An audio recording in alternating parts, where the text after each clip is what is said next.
The same plane. तो answer क्या होगा? Both carbon atom present in the different plane. क्या होगा? Different plane. तो ये बात दिमाग में रखना। दो टाइप के क्वेश्चन बन सकते हैं। पहले टाइप का क्वेश्चन कि शो करेगा कि नहीं करेगा, नहीं करेगा। दूसरा क्वेश्चन कि क्यों नहीं शो करेगा, क्योंकि दोनों double bond carbon same plane पे ना हो करके डिफरेंट प्लेन पे होते हैं, जिसकी वजह से ये जीआई में पार्टिसिपेट नहीं कर सकता है। अब जरा हेडिंग डालो, बोले सिलेबस के बाहर की बात। हेडिंग डालो, हेडिंग डालो, सिलेबस के, हाँ हेडिंग डालो, सिलेबस के बाहर की बात। अब जो बताने जा रहे हैं वो तुम्हारी नॉलेज के लिए, लेकिन आपके सिलेबस में नहीं है। इतनी औकात नहीं है नीट की कि यहां तक पहुंच पाए, लेकिन बताना इसलिए जरूरी है क्योंकि आप कहीं ऐसे क्वेश्चन देखते हो तो आपको लगता है आता नहीं था इसलिए बताया नहीं। तो इसलिए बता दे रहे कि आप कहीं क्वेश्चन आईटी वाईटी का देखो, आईटी एडवांस का देखो तो आप निकाल लो, लेकिन आपके सिलेबस के बाहर की बात है अब जो बताने जा रहे हैं। सुन लेना भैया क्या बात है। बात करने जा रहे हैं स्पाइरो कंपाउंड में।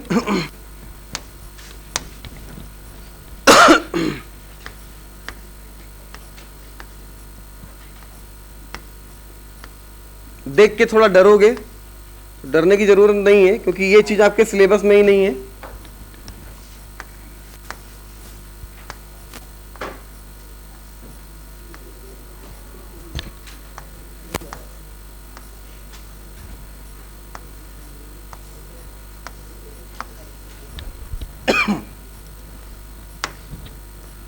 बिल्कुल भी पढ़ना मत, तुम्हारे सिलेबस में नहीं है। नीट में इसके ऊपर जो बताने जा रहे नीट में कभी ना आया है ना कभी आएगा, वो बेफिक्र रहना।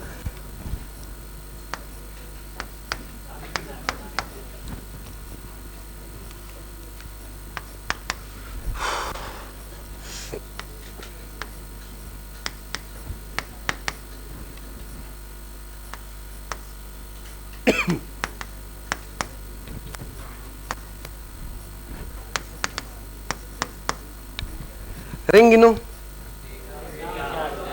कितनी गिनो। इन कंपाउंड्स को स्पाइरो कंपाउंड कहते हैं। क्या कहते हैं? Spiro compound. जब एक रिंग दूसरी रिंग से डायरेक्ट कोलैप्स हो, डायरेक्ट जुड़ी हो। एक ऐसा भी हो सकता है कि एक रिंग ये बोल लो बे, ये 4 कार्बन की साइक्लिक रिंग है, देखो ना, 1 2 3 4, 4 कॉर्नर है, 4 कार्बन है। तो एक कंपाउंड ऐसा हो सकता है कि एक 4 कार्बन की रिंग ये और एक 4 कार्बन की रिंग ये, और दोनों रिंग के बीच में एक क्या है? Single bond. तो ये कंपाउंड स्पाइरो नहीं है। स्पाइरो कंपाउंड वो होगा जब ये 4 कार्बन की रिंग इस 4 कार्बन की रिंग से डायरेक्ट कोलैप्स करेगी, ऐसा बॉन्ड बनाएगी, तब स्पाइरो होगा, वरना स्पाइरो नहीं होगा। क्या मेरी बात पल्ले पड़ रही है?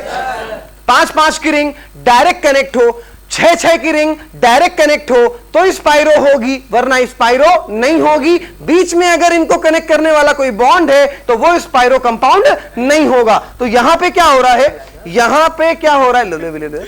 यहां पे क्या है कि इस वाले से ये डायरेक्ट कोलैप्स है, इस वाले से डायरेक्ट कोलैप्स है, ये डायरेक्ट सब रिंग आपस में डायरेक्ट कोलैप्स है, तो ये कंपाउंड कैसा हो गया? स्पाइरो। अब सुनना ध्यान से, अगर स्पाइरो कंपाउंड है, number of cyclic ring even number में है, 4 2 6 8, तो ऐसा स्पाइरो कंपाउंड कभी भी ज्योमेट्रिकल आइसोमेरिज्म में पार्टिसिपेट नहीं कर सकता है। तो बेकार कौन सा हुआ, पहला या दूसरा?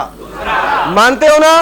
रिंग कितनी? 1 2 3 4, 2 रिंग हो, 4 रिंग हो, 6 हो, 8 हो, 10 हो, 12 हो, इवन रिंग अगर है तो ऐसा स्पाइरो कंपाउंड कभी भी ज्योमेट्रिकल आइसोमेरिज्म में पार्टिसिपेट नहीं करेगा।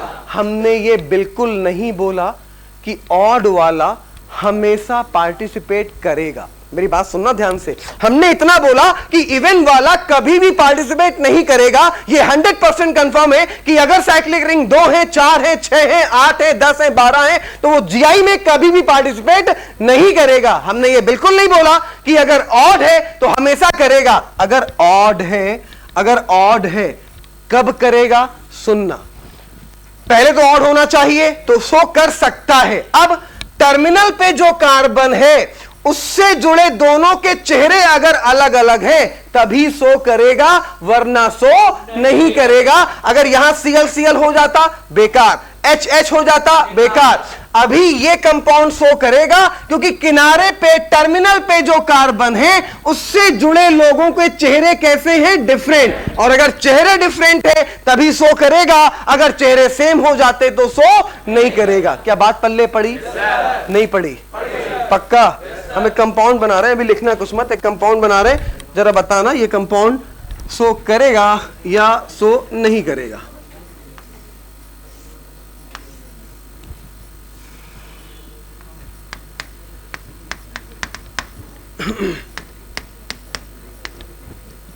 बोलो सो करेगा?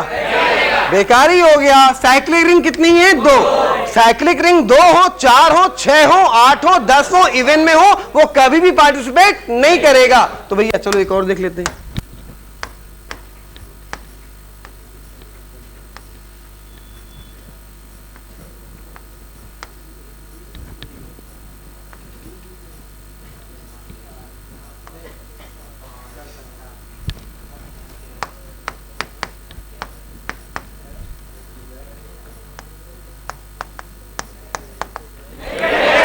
करेगा?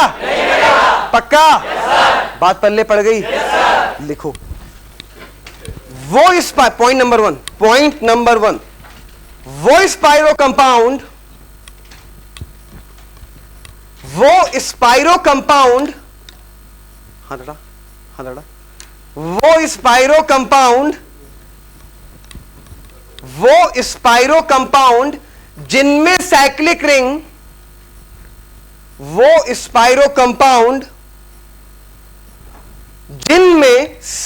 रिंग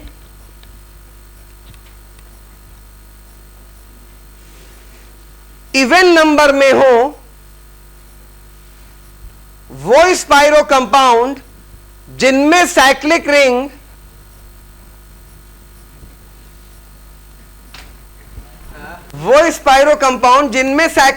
इवन नंबर में हो, वो स्पाइरो कंपाउंड जिनमें साइक्लिक रिंग इवन नंबर में हो, मतलब आगे लिखो, मतलब 2, 4, 6, 8 एक्सेट्रा। ऐसा स्पाइरो कंपाउंड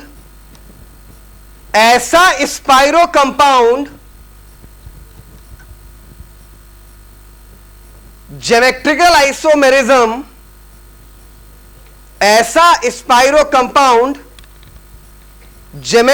आइसोमेरिज्म, सो नहीं करता है।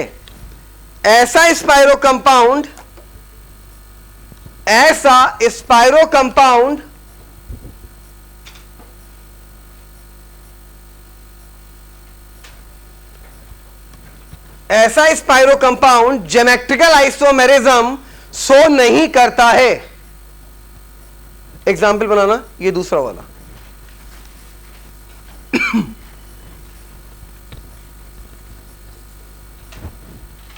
एग्जाम्पल बनाइए बेटा।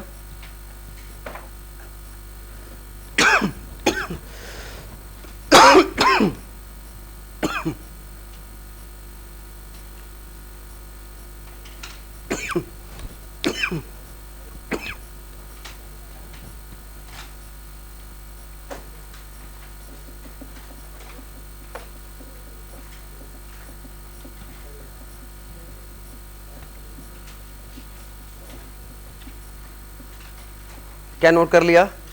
एक एग्जाम्पल और नोट कर लेते हैं।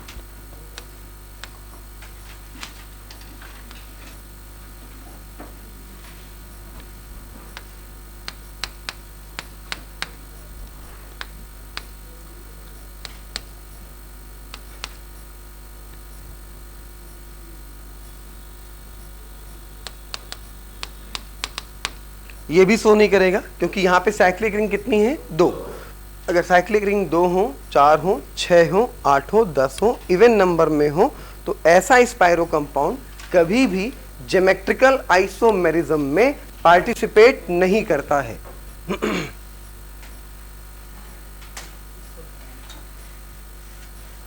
लिख लिया भैया?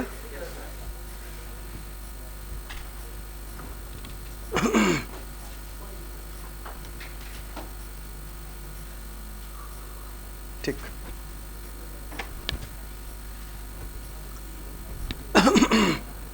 अगला पॉइंट लिखिए, अगर स्पाइरो कंपाउंड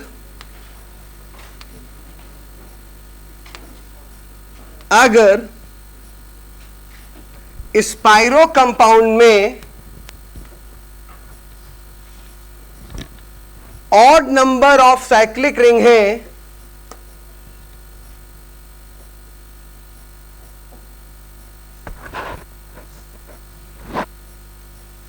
अगर स्पाइरो कंपाउंड में odd number of cyclic ring है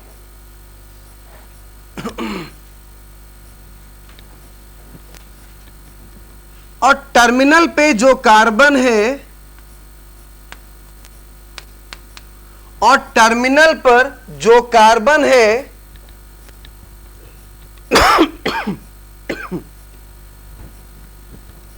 और टर्मिनल पर जो कार्बन है उससे जुड़े और टर्मिनल पर जो कार्बन है उससे जुड़े दोनों एटम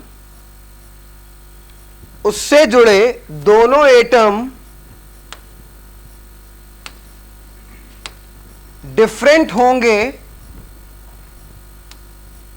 उससे जुड़े दोनों एटम डिफरेंट होंगे तो जीआई शो करेगा। तो ज्योमेट्रिकल आइसोमेरिज्म, शॉर्ट में जीआई लिख लेना, तो जीआई शो करेगा।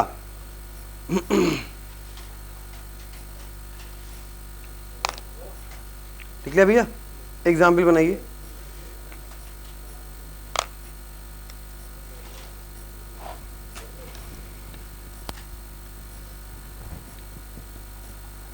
ऑड नंबर ऑफ रिंग हो, 3 हो, 5 हो, 7 हो, 9 हो, शो करेगा। और तब करेगा जब टर्मिनल पे जुड़े, टर्मिनल वाले कार्बन से जुड़े दोनों एटम डिफरेंट हो। HCl डिफरेंट है, HCl डिफरेंट है। अगर HH होता तो बेकार हो जाता, ClCl होता तो बेकार हो जाता, यहां पे दोनों सेम होते तो बेकार हो जाता। डिफरेंट होंगे तो शो करेगा, सेम होंगे तो शो नहीं करेगा। नोट कर लिया भैया?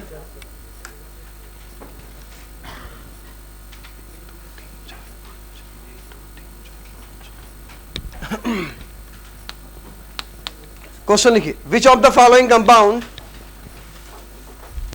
क्वेश्चन लिखिए, which of the following compound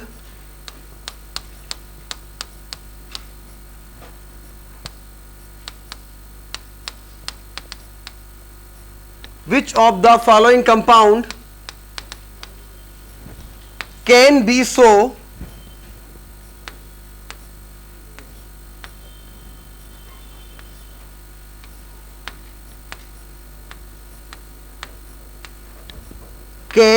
so geometrical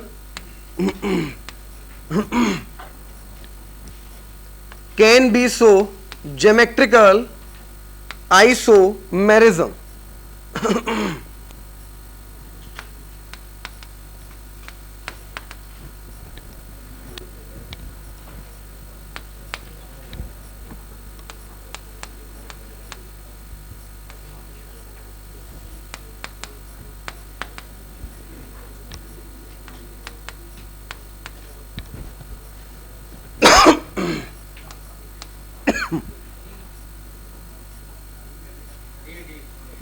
क्या कैन भी बोला है, कैन नॉट भी बोला है?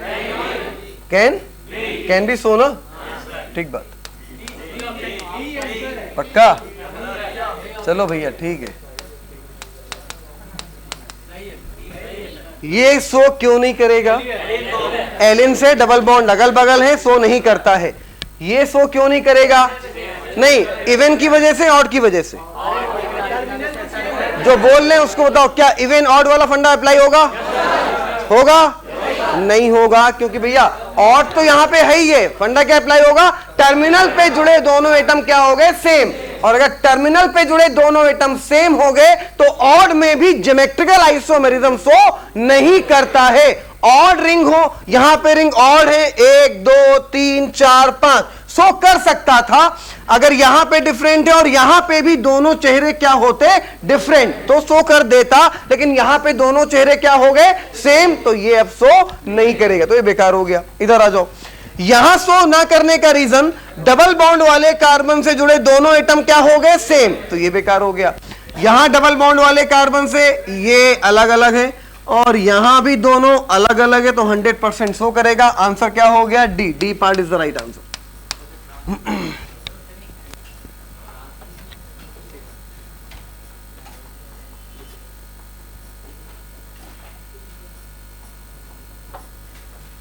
क्वेश्चन जितने कराएं चुपचाप कॉपी में नोट करते चलना। तुम्हें अभी लगने लगता है कि तुम्हें सब कुछ आने लगा, तुम्हें अभी लगने लगता है कि तुम केमिस्ट्री में बाप बन जाओगे, लेकिन अगर एक एक क्वेश्चन नहीं लिखोगे तो जब रिवीजन करोगे तो नंबर ऑफ क्वेश्चन तुम कम रिवाइज करोगे, तो तुम्हारी उतनी अच्छी प्रैक्टिस नहीं हो पाएगी। जितने क्वेश्चन बोल रहे हैं कॉपी में साथ में लिखते चलना, ठीक है। मेरे हर चैप्टर में कॉपी में कम से कम तुम्हें 25 से 30 35 40 हो सकता है 50 दिखाई दे जाएं। हर चैप्टर में कॉपी में लिखे क्वेश्चन तुम्हें 40 दिखाई ही देंगे, जो हम लिख के करवाएंगे। और जो सीट करवाएंगे, जो पीडीएफ करवाएंगे, जो वो बुकलेट देंगे, वो तो कहानी अलग ही है। तो जो कॉपी में क्वेश्चन करवाएं एक भी छोड़ना नहीं, कॉपी में लिखते हुए चलना। क्या नोट कर लिया भैया? हटाया जाए इसको, ठीक बात। बोलो बेटा। हाँ बिल्कुल यार, इधर देखो। तो ये भाई एक बात बताओ, हमने आपसे इस पे लास्ट टाइम में बताया था, ये पेन लाओ जरा हरा वाला, ये लाओ। हमने आपसे बोला था, अगर याद हो आपको, कि जीआई होता क्या है कि एटम का स्पेशियल अरेंजमेंट आप बदलते हो, ठीक है। तो अभी क्या है कि ये कार्बन है, ये कार्बन है, इस कार्बन के ऊपर हरा पेन, नीचे भी हरा पेन। सोचो दोनों सेम हरे हैं, अभी थोड़ा अलग लगे तो दोनों बिल्कुल के बिल्कुल सेम है। अगर तुमने इसको पलटा तो क्या पहचान पाओगे अगर दोनों सेम है? नहीं पहचान पाओगे। अगर दोनों एकदम एग्जैक्ट सेम है तो जब इसको पलटने पे स्पेशियल अरेंजमेंट बदलेगा ही नहीं, तो जीआई एग्जिस्ट नहीं करेगी। हाँ, अगर ये दो चेहरे से अलग हो गए, एक ब्लैक हो गया और एक ग्रीन हो गया, तो अभी ब्लैक वाला ऊपर है, ग्रीन वाला नीचे। अब तुमने स्पेशियल अरेंजमेंट बदला तो अब ग्रीन वाला ऊपर और ब्लैक वाला नीचे। तो स्पेशियल अरेंजमेंट बदला कब जा सकता है? जब ये दोनों चेहरे क्या हो, डिफरेंट। अगर दोनों सेम होंगे तो बदल ही नहीं पाओगे। जब बदल ही नहीं पाओगे तो जीआई एग्जिस्ट नहीं करेगी। तो यहां पे देखो, डबल बॉन्ड कार्बन से जुड़े दोनों चेहरे क्या हो गए, सेम। तो भैया तुम इसको ऊपर करो या नीचे करो, दोनों सेम है, तो इसको चेंज नहीं कर पाओगे। इस वजह से यहां पे ज्योमेट्रिकल आइसोमेरिज्म एग्जिस्ट नहीं करेगी। डबल बॉन्ड वाले कार्बन से जुड़े अगर दोनों एटम या मॉलिक्यूल सेम हो जाते हैं तो उसमें जीआई एग्जिस्ट करना इसीलिए बंद कर देता है क्योंकि वहां पे स्पेशियल अरेंजमेंट आप चेंज नहीं कर सकते हो। अगर स्पेशियल अरेंजमेंट आप नहीं बदल पाओगे तो वहां पे किसी भी हालत में ज्योमेट्रिकल आइसोमेरिज्म एग्जिस्ट नहीं करेगी। हाँ भैया चलिए आगे बढ़ते हैं। हाँ बेटा, ना ना ना दोनों में। अच्छा एक बात बताओ सिंपल सी, सभी लोग एक बात बताना, इस वाले फ्लोरीन के साइड पे कौन है? इस वाले सीएल के साइड पे? अब बताना, एक मिनट, हम एक नया कंपाउंड बना रहे हैं, एक नया कंपाउंड। भैया इस वाले सीएल को ऊपर कर दिया तुम्हारे हिसाब से, इस वाले एफ को नीचे कर दिया। हमें एक बात बताना, अभी मेरा नाम क्या है? अरुण तोमर, ठीक। बोले अब ये शंभुनाथ तिवारी हो गया। अबे कैसे हो गया? अभी भी अरुण तोमर है, समझे नहीं भाई मेरे? एक बात बताओ, एक बात बताओ, ये वाला एफ अभी इस वाले एफ के साइड पे कौन है? बोलो एच है ना। सीएल के साइड पे कौन है? एच है ना। अब बताओ अभी भी सीएल के साइड पे कौन है? एच है ना। एफ के साइड पे कौन है?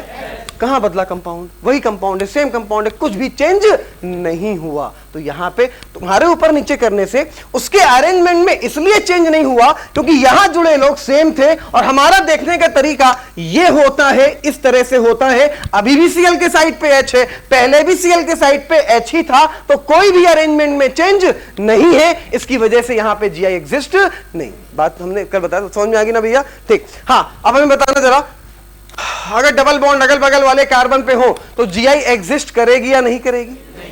अगर डबल बॉन्ड जस्ट अगल बगल वाले कार्बन पे हो, एलिन्स हो, तो Gi शो करेगा या नहीं करेगा? क्योंकि डबल बॉन्ड सेम प्लेन पे या अपोजिट प्लेन पे? रीजन क्या होता है? अपोजिट प्लेन पे। अच्छा, स्पाइरो कंपाउंड इवन में शो कर सकता है या ऑड में? जब साइक्लिक रिंग ऑड में होंगी तब शो कर सकता है। शो कर सकता है या शो करेगा ही? कर सकता है। अगर टर्मिनल पे जुड़े दोनों चेहरे डिफरेंट होंगे तो शो करेगा, वरना शो नहीं करेगा। क्या इतनी बातें क्लियर है भैया? अब तो भूल गए होगे। अब बताओ तीनों केस के फॉर्मूले। अब तो भूल गए होगे ना, काफी आगे पढ़ा दिया तो भूल गए। अब याद दिलाओ। केस नंबर 1 हम बताएंगे तुम्हें, तुम फॉर्मूला, आवाज नहीं आनी चाहिए किसी की। केस नंबर 1, टर्मिनल पे जुड़े एटम डिफरेंट हो, फॉर्मूला बताओ। N, तुम बताना। अगर टर्मिनल पे जुड़े दोनों एटम सेम है, number of double bond even number में है, तो फॉर्मूला क्या होगा? तुम बताओ, तुमने दो। हाँ, तुम नहीं, तुम। हाँ हाँ, फिर से बताओ। 2 के पावर n-1 प्लस 2 के पावर n-2/2। Very good. अगर ऑड नंबर में मेरे भाई तो 2 है, मतलब अभी भूले नहीं हो। चलो कल तक भूल जाओगे, कोई बात नहीं, कल तक भूल जाओगे, भूल जाओगे भाई। भूलते तो खाली एक चीज नहीं हो, फोन नंबर किसी का। एक लाइन बोलेंगे और इस लाइन पे अगर जिंदगी रख ली तो तुम्हारी जिंदगी सफल। सुनना, बदलने को तो इस, सुन लो ध्यान से जरा। चलो हटाओ, बाद में सुनाएंगे मेरे क्वेश्चन। एक अबे सत्येंद्र भाई, हाँ भैया ध्यान देना उसको। अच्छा, एक बात ध्यान रखना कि लाइफ में अगर तुम, अभी शुरुआत में होता क्या है, हमारा एक लास्ट बैच का टॉपर बच्चा था, नाम नहीं बताएंगे, टॉपर बच्चा था। वो शुरुआत के 2 महीने बड़ा खतरनाक चला। मतलब हमें उससे ऐसी उम्मीद थी कि वो 660 मारेगा 100%, कोई डाउट ही नहीं था शुरू के 2 महीने। लेकिन दो महीने बाद वो ऐसा बदला है ना, ऐसा बदला है। 5-6 बच्चे, 8-10 बच्चे यहाँ पे उसका नाम वो जानते हैं, ठीक है। 2 महीने बाद वो ऐसा बदला है कि उसके नंबर 660 तो दूर, वो 500 के आसपास रह गया।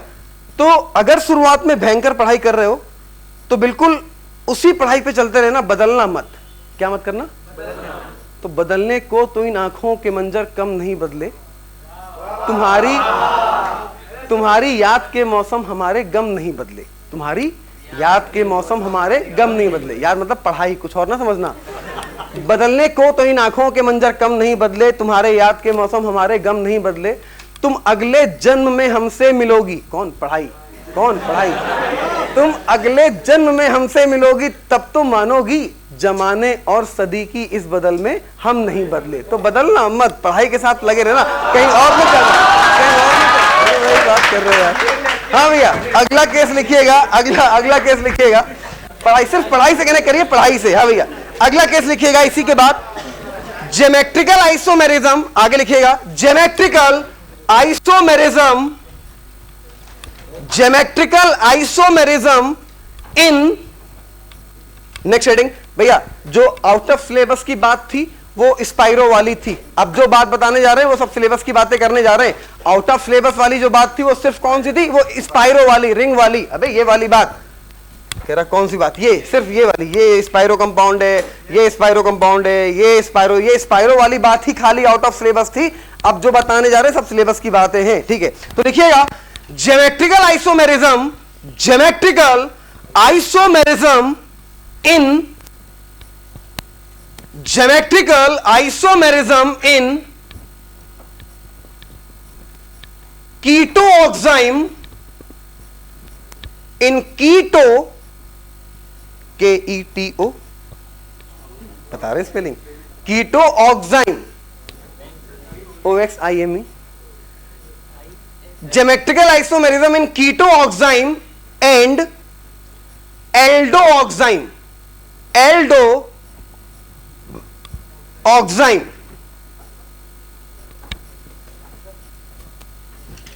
देखा भैया,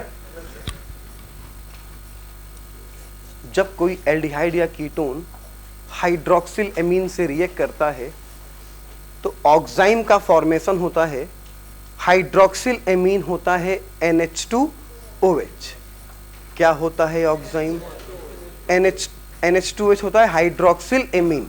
अगर कीटोन से रिएक्ट करेगा तो कीटो का ऑक्साइम बनेगा, अगर एल्डिहाइड से रिएक्ट करेगा तो एल्डो का ऑक्साइम बनेगा। ऑक्साइम में हमें चेक करना है कि कब ज्योमेट्रिकल आइसोमेरिज्म एग्जिस्ट करेगी और कब ज्योमेट्रिकल आइसोमेरिज्म एग्जिस्ट नहीं करेगी। तो पहली बात तो यह है कि हम लोग कीटोन की अगर बात करें तो ये ketone C double bond CH3 CH3 O ये कीटोन है, ठीक। इससे रिएक्शन करी हाइड्रोक्सिल एमीन ने। हाइड्रोक्सिल एमीन होती बेटा NH2OH, तो पानी निकल जाएगा और डबल बॉन्ड से क्या जुड़ जाएगा? N। तो जो बनेगा वो कुछ ऐसा बनेगा, डबल बॉन्ड N और N के पास बचा OH। तुम्हारी वाली बात थोड़ी सी रिपीट करेंगे मेरे भाई।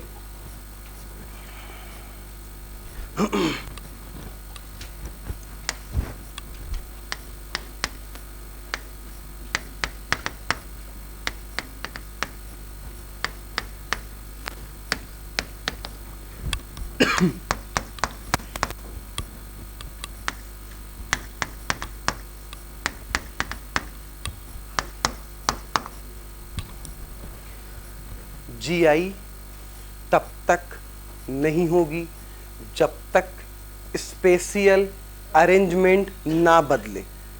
GI तब तक नहीं होगी जब तक स्पेशियल अरेंजमेंट ना बदले। अब तुम खुद देख के बताओगे कि यहां पे क्या हो रहा है। तो हमें एक बात बताओ, OH के साइड पे कौन था? मानते हो?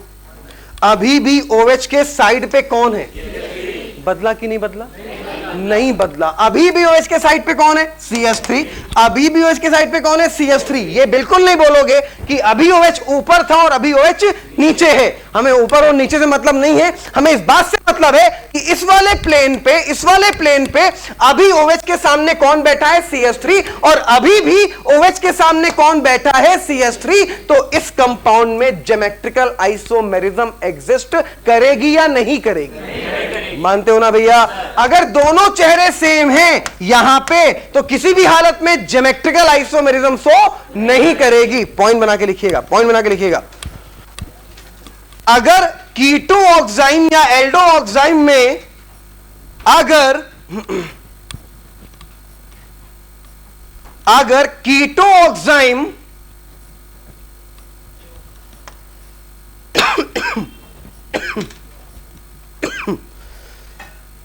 अगर कीटो ऑक्साइम या एल्डो ऑक्साइम में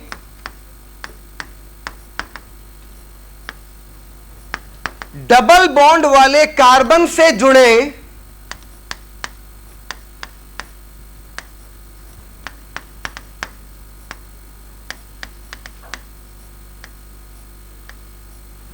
डबल बॉन्ड वाले कार्बन से जुड़े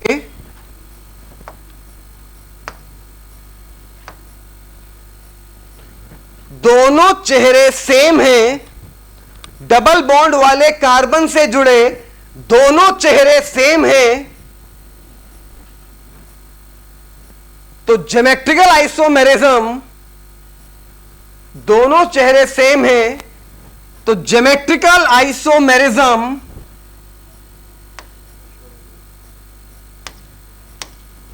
शो नहीं करेगा।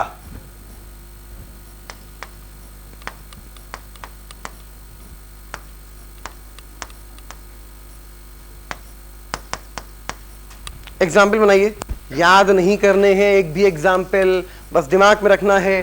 डबल बॉन्ड कार्बन से जुड़े दोनों चेहरे सेम हो गए, GI शो नहीं करेगा, काम खत्म।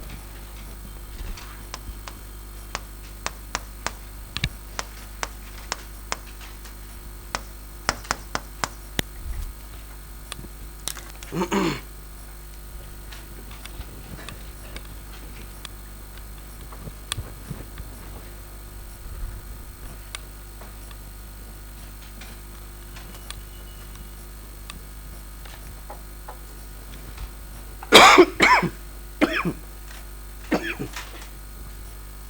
भैया,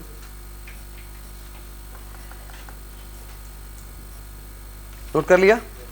बोलो टर्मिनल, टर्मिनल डिफरेंट, फॉर्मूला बताओ। 2 की power n, n number of double bond या number of double bond, that is so in GI, that is so GI। ठीक है, अब बताना, अगर हम बता रहे तुम्हें फॉर्मूला, तुम बताओगे हमें केस। फॉर्मूला 2 की पावर n माइनस 1 प्लस 2 की power n minus 1 by 2, even या ऑड, इवन या ऑड, इवन या ऑड, टर्मिनल सेम या डिफरेंट? सेम। 2 की पावर n माइनस 1 प्लस 2 की power n minus 2 by 2, even. Terminal, ठीक है। अब ये बताओ, स्पाइरो कंपाउंड में इवन वाली रिंग शो करेंगी कभी? नहीं। हमेशा कौन शो कर सकती है? ऑड में भी टर्मिनल पे जुड़े एटम सेम या डिफरेंट? पक्की बात ना? ठीक है, तो फिर ये बताओ, क्या एलेंस कभी शो कर सकती हैं? एलेंस का मतलब डबल बॉन्ड अल्टरनेट में, अगल बगल, क्योंकि सेम प्लेन पे या डिफरेंट प्लेन पे? क्योंकि दोनों के दोनों डिफरेंट प्लेन पे होते हैं। अब बताना कि जो ऑक्साइम है, जो कीटो ऑक्साइम है, जो एल्डो ऑक्साइम है, वो कब GI शो नहीं करेगा? जब डबल बॉन्ड वाले कार्बन से जुड़े दोनों एटम या मॉलिक्यूल सेम हो जाएंगे, तब शो नहीं करेगा। अगर शो करेगा तो ये दो सिस्टम दिखाता है, एक सिन फॉर्म और एक एंटी फॉर्म, जिसकी बात अपन कल के लेक्चर में करेंगे। और GI खत्म करके most most most important optical isomerism start करेंगे। तो कल का लेक्चर साहब मिस मत करना। थैंक यू सो मच, कल मिलते हैं सेम टाइम पे।